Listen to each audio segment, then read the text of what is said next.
Okay, we're going to talk about something called the rational root theorem. So if a polynomial has any rational roots, so a rational number is a number that could be written as a fraction. So for example, 2 is a rational number because it could be written as 2 over 1. Or 0.5 is a rational number because that's just a half. Numbers that are irrational. So an example of an irrational number would be like square root of 3. So a square root that's not a perfect root is an irrational number. So if a polynomial has any rational roots, then those rational roots have to be in the form factor of the constant. So the constant of a polynomial is the term without an x on it over one of the factors of the leading coefficient. The leading coefficient is the coefficient on the term with the highest power. So let's look at some examples. It'll start to make more sense. We want to make a list of the possible rational roots for each of the polynomials. So we're going to have polynomials where we want to find the roots, but we're not given any roots at all. So the first thing we would do is start to make a list of roots that are possible rational roots, and then start testing them and see if those are roots. So right now we just want to make a list of what could be possible rational roots for each of these polynomials. So what we do is take all the factors of the constant. So let's look at number 1. The constant is 10. So I'm going to list the factors of 10. Factors of the constant 10. So numbers that multiply together to get 10. That would be 1 and 10 and 2 and 5. But you could also have -1 times -10 or -2 times -5. So 1, 2, 5, and 10, but all of them could be positive or negative. And then we want all the factors of the leading coefficient. So factors of the leading coefficient is 2 because it's the coefficient on the term with the highest power. So factors of 2 are just numbers that multiply together to get 2, which are 1 and 2. Or it could be -1 times -2. Okay, so to make our list of possible rational roots is we divide all the factors of the constant, so all the blue numbers that I wrote, all the factors of 10, and we divide them by each of the factors of the leading coefficient of 2. So all of the numbers that are factors of 10, we're going to divide all of those by 1. So we would get plus or minus 1, plus or minus 2. They just all stay the same because they're all being divided by 1. And then we're going to divide them all by 2. 1/2. 2 over 2 is just 1, which is already in our list. 5 over 2. And 10 over 2, which is also 5. It's also already in our list. So this is a list of possible rational zeros. We're not saying that these are all the zeros in this polynomial. In fact, there are 3 zeros of this polynomial because the degree of the polynomial is 3. But if any of those roots, I keep saying zeros, that's just another word for roots. If any of those roots are rational roots, then they would have to be one of these numbers that we just listed. Okay, we're going to try number 2. We're going to do the same thing. We're going to list the factors of the constant, and the constant is -2. So all the numbers that multiply to get -2 would be 1 and 2, either +1, so some combination of a positive and a negative. So like +1, -2, or -1, +2. And then I'm going to list the factors of the leading coefficient, which is 6. 6 is the leading coefficient. So factors of 6, again, could be all positive or negative, and it could be 1 times 6 or 2 times 3. So to get our list of what could be possible rational roots, we would take all the factors of the constant and start dividing them by each factor of the leading coefficient. So 1 and 2 divided by 1. If they're being divided by 1, they just stay the same. And then 1 and 2 each divided by 2. So 1 divided by 2 is 1/2. And then 2 over 2, that's just 1, which is already in our list. And then I'm going to take 1 and 2 and divide them by 3. So 1/3 and 2/3. And then 1 and 2 each divided by 6. So 1/6 and 2/6 which is just 2/3, which is already in the list. So we don't need to repeat it. So these are all the possible rational roots. We're not saying that they are all roots of the polynomial. There are 3 roots of the polynomial. Some of them could be irrational, but if there are any rational ones, then they would be in this list somewhere. And the reason we need to make a list like this is if we want to find roots and we don't know any roots at all, it gives us just a place to start, and we can start testing to see if they are roots. So we're going to try a couple examples of that. So when we do find the So we want to find the roots of this polynomial. We don't know any roots at all, but I do know that there are going to be 3 total because 3 is the degree of the polynomial. There are going to be 3 of them. What we're going to do is the same thing that we were just doing on the previous slide, which is start listing the factors of the constant and the factors of the leading coefficient so that we can start making our list of possible rational roots and then start testing them to see if any of them are roots. And then we can go from there and find the rest of the roots. So I'm going to list the factors of the constant, which is -30. Okay, so this is my list of all the numbers that could multiply to go into 30, and then, or -30, and then I'm going to list all the factors of the leading coefficient, which is just 1. 1 is the leading coefficient. It's the coefficient in front of the term with the highest power. Factors of 1 are just 1 or -1, because you could do -1 times -1. So then if I divide all the factors of 30, or -30, and divide them all by the factors of 1, they just all stay the same because they're all being divided by 1. So this is my list of possible rational zeros. I'm not saying that these are the zeros. It just gives us a list of where to start testing to see if any of these numbers are zeros or roots. Again, zeros just means the same thing as roots.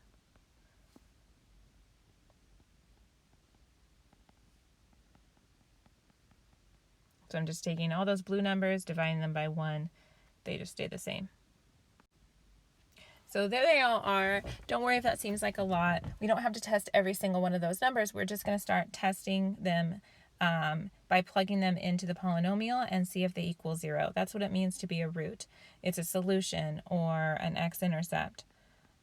When we plug it into the polynomial, so let's say that 1 is a root, we would want it to equal 0 for it to be a root. That's how we would know. I don't know if that is true, so I'm going to reset this. We're going to check to see if that's true.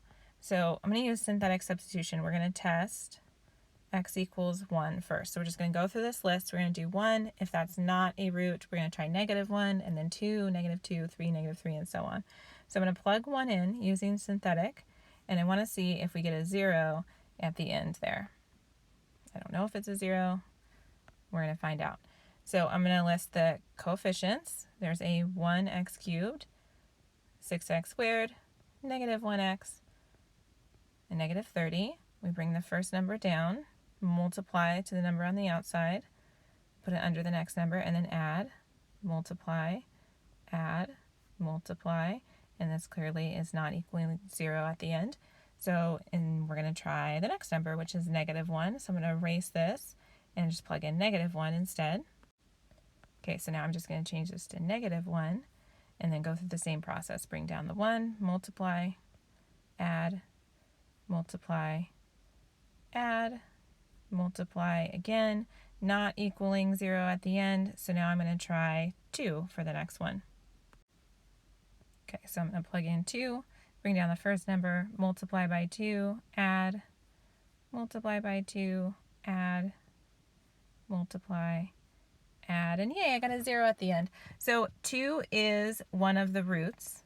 So we've just found one of our solutions, one of our answers, because it says find the roots. We just found one of them, and now we want to find the rest. If 2 is a root, that means x minus 2 is a factor. So now I'm going to write what we have so far in factored form. X minus 2 is one of the factors, and then what we do is we take these numbers down at the bottom of the synthetic substitution, and the 0 at the end is the remainder, and then the fifth, we just kind of work backwards. The next number before that is the constant. I'm going to put C for constant. That means it's the term without an x on it, and then there's a term with an x, and then the x squared, and if there were more numbers, we'd have like the x cubed term, and so on, but there's not more numbers in front of there. So the other factor is x squared plus 8x plus 15. And then we can keep breaking this down more, factor it even more. So x minus 2, I need to factor x squared plus 8x plus 15. We want two numbers that multiply to get 15 and add to get 8. So x plus 5, x plus 3, and then we can just use those to write our answer. I already wrote x equals 2. I'll just write it over here. And then if we set x plus 5 equal to 0, we get negative 5. And then if we set x plus 3 equals 0, we get negative 3. So 2, negative 5, negative 3. Let's try another one. Find the roots of this polynomial, same idea. So we're going to do the same thing. We're going to start by listing the possible rational roots. We're going to list the factors of the constant, which is 15. So there they all are. And then factors of the leading coefficient, which is 3, I'm going to list out. Now we're going to make a list of possible rational zeros, which is taking all the factors of the constant and dividing them by factors of the leading coefficient.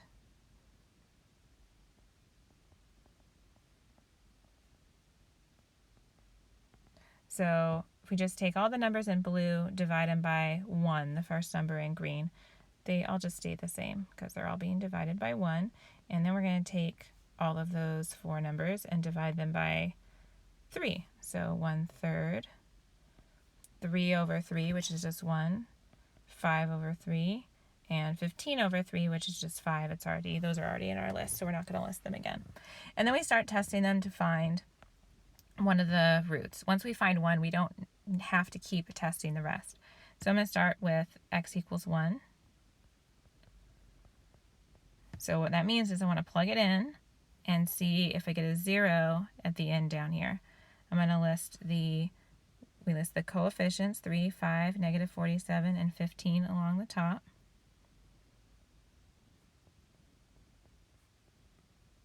Bring the first number down. We multiply the number on the outside and add, multiply, add, and then multiply. Clearly not getting 0 at the end, so I'm going to stop there. I'm not even going to add those two together. And I'm going to try negative 1 next. So I'm going to erase this and plug in negative 1. Bring the first number down, multiply, add, multiply, add, multiply. Again, this is not going to equal 0 at the end. I'm going to stop there, and I'm not going to try 2 next. I'm actually going to try, I already did plus or minus 1. Those didn't work. So now I'm going to try positive 3, and if that doesn't work, I'll try negative 3, and so on. Okay, so now I'm plugging in 3. So bring the first number down, multiply, add, oops, that's 14. And then we need 14 times 3. And then add, multiply, and good, we got 0 at the end. So we can stop testing roots. X equals 3 is a root. That means x minus 3 would be a factor. I'm just writing it in factored form, what we have so far. 3x squared plus 14x minus 5. So the numbers you get along the bottom, the first, or the number at the end, is the remainder. So 0 is the remainder. There's no remainder.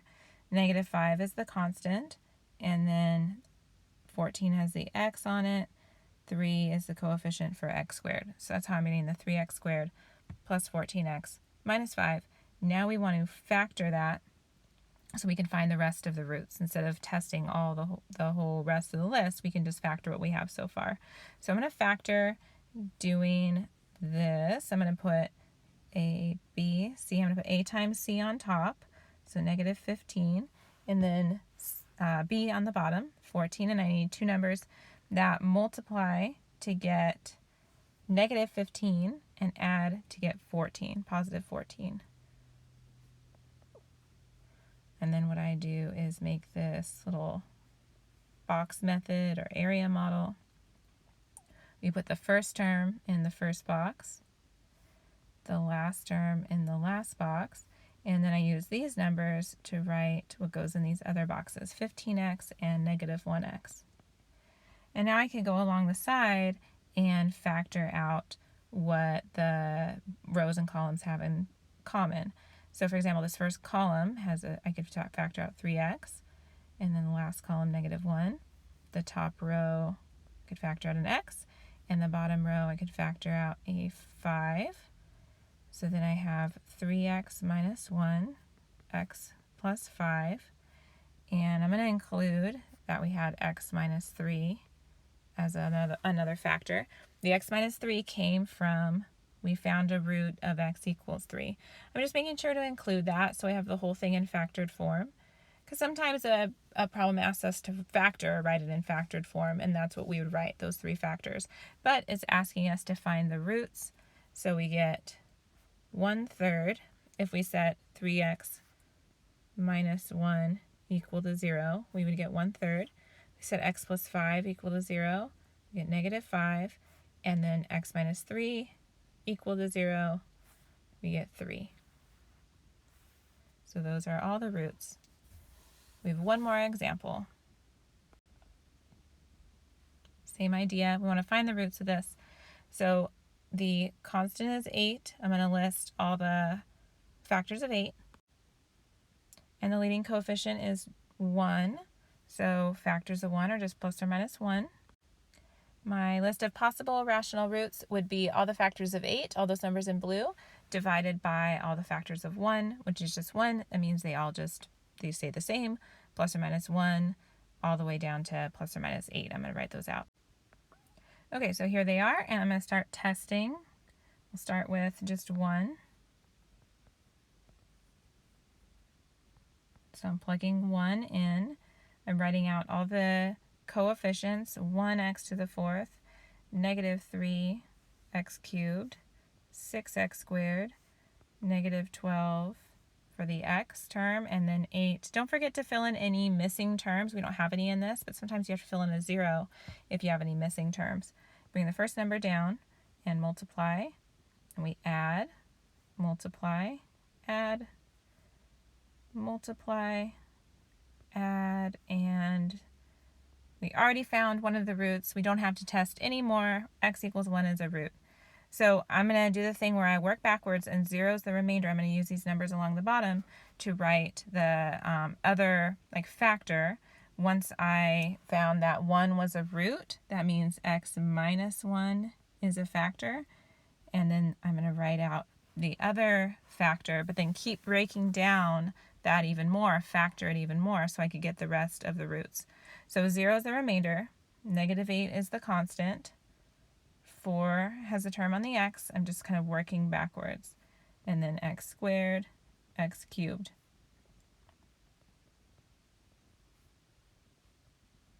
So x cubed minus 2x squared plus 4x minus 8. So I'm going to break that down. I want to factor it. It has 4 terms. I'm going to see if we can factor it by grouping. So when you have 4 terms, a lot of times you can see if factoring by grouping works. If that doesn't work, then we kind of need to do the same process and just test more zeros in it.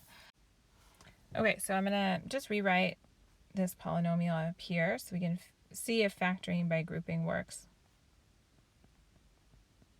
So factoring by grouping is the one where we look at just the first 2 terms and see if there's anything, a GCF we can factor out. I could factor out an x squared.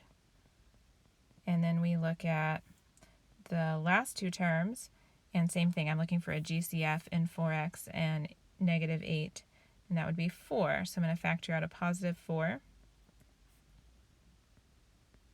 So factoring by grouping is going to work because the 2 binomials I have there are the same. So that's one of the factors. And the other one is whatever we factored out of those, x squared and the positive 4. And I'm just going to write also the x minus 1 we had. So I have the whole thing all factored out. I can't factor any of that even any further. By the way, the x minus 1, just to remind you, came from here. We found that 1 was a root. So x minus 1 is a factor. And then I'm going to write out the roots. We have 2, because if you do x minus 2 equals 0, we get positive 2. X squared plus 4 equals 0. I actually want to show some work for that. So I'm going to put x plus 4 equals 0. I'm going to subtract 4 and then take the square root. Square root of negative 4. When you take the square root of a negative number, it's I, because remember, square root of negative 1 is the imaginary number I. Also, I need a plus or minus because I'm taking a square root when I'm solving. I, because it's negative. And then square root of 4 is 2, so it's actually 2I. Plus or minus 2I. And then the 1 that we found at the very beginning for our first 0, or our first root, was 1. So our roots are 2, plus or minus 2i, and 1. And notice there are 4 roots that we got at the end. And look at that. The degree was 4. We should have 4 roots. We've talked about that before, that the number of roots in your for the polynomial is the same as whatever the degree of the polynomial is.